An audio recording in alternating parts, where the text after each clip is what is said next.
বরগুনায় উৎসব মুখর পরিবেশ বিরাজ করছে। এই মুহূর্তে রয়েছে বরগুনা ১ আসনের বিএনপি মনোনীত প্রার্থী জনাব নজরুল ইসলাম মোল্লা। আমরা নজরুল ইসলাম মোল্লার কাছ থেকে জানতে চাবো আসলে নির্বাচনের পরিবেশ কেমন রয়েছে এবং তিনি এই নির্বাচনে আসলে সুষ্ঠু নির্বাচন হলে কতটা জয়ের ব্যাপারে আশাবাদী সেটি তার কাছ থেকে জানার চেষ্টা করছি। আজকে নির্বাচন কেমন হচ্ছে, আপনি কি পরিবেশ দেখছেন?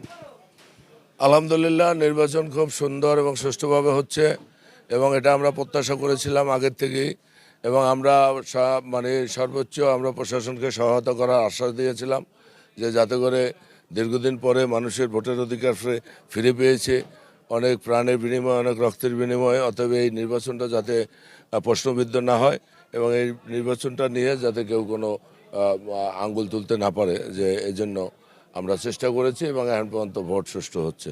আমি কয়েকটা কেন্দ্র ঘুরে আসছি, ভোট ইনশাল্লাহ খুব ভালোভাবে হচ্ছে। ভোটার উপস্থিতি ভালো হবে, আমি আশা করি 70% উপরে ভোট কাউন্ট হবে না, কেননা ভোট অনেকদিন তো ভোট বঞ্চিত ছিল মানুষ, বিশেষ করে যে তরুণ ভোটাররা তারা খুবই আগ্রহ এই ভোটটা দেওয়ার জন্য এবং তাদের উপস্থিতি অত্যন্ত আশাব্যঞ্জক আর কি। ভোট সুষ্ঠু হলে জয়ের ব্যাপারে কতটা আশাবাদী আপনি? হ্যাঁ, ভোট সুষ্ঠু হলে আমাকে জনগণ ভোট দিলে অবশ্যই আমি আশাবাদী, তার রেজাল্টে বোঝা যাবে।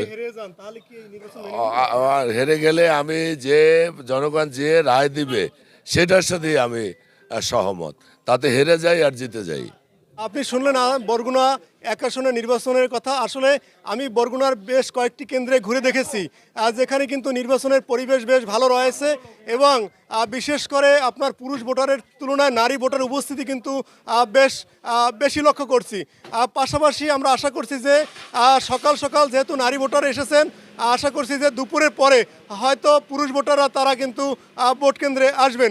এছাড়া আপনাকে যদি আমি বলে রাখি যে আইন শৃঙ্খলার যে পরিস্থিতি, আইন শৃঙ্খলার বিষয়টি যদি আপনাকে জানিয়ে রাখি, সেটি হচ্ছে বরগুনায় কিন্তু আইন শৃঙ্খলা বাহিনী বেশ তৎপর রয়েছে। ইতিমধ্যে আপনি জানেন যে বরগুনাতে বিশেষ করে আনসার সদস্য ৪,০০০ আনসার সদস্য দায়িত্ব পালন করছেন, পাশাপাশি র্যাব, বিজিবি, পুলিশ সহ প্রায় ৭,০০০ আপনার আইন শৃঙ্খলা বাহিনী তারা কিন্তু দায়িত্ব পালন করছেন। এছাড়া আপনার নির্বাহী ম্যাজিস্ট্রেট কিন্তু ৮ জন দায়িত্ব পালন করছেন। এছাড়া আপনার ৩৫ জন এক্সিকিউটিভ ম্যাজিস্ট্রেট তারা কিন্তু নির্বাচনের দায়িত্ব পালন করছেন। এই ছিল আমার কাছে বরগুনা থেকে নির্বাচনের সর্বশেষ।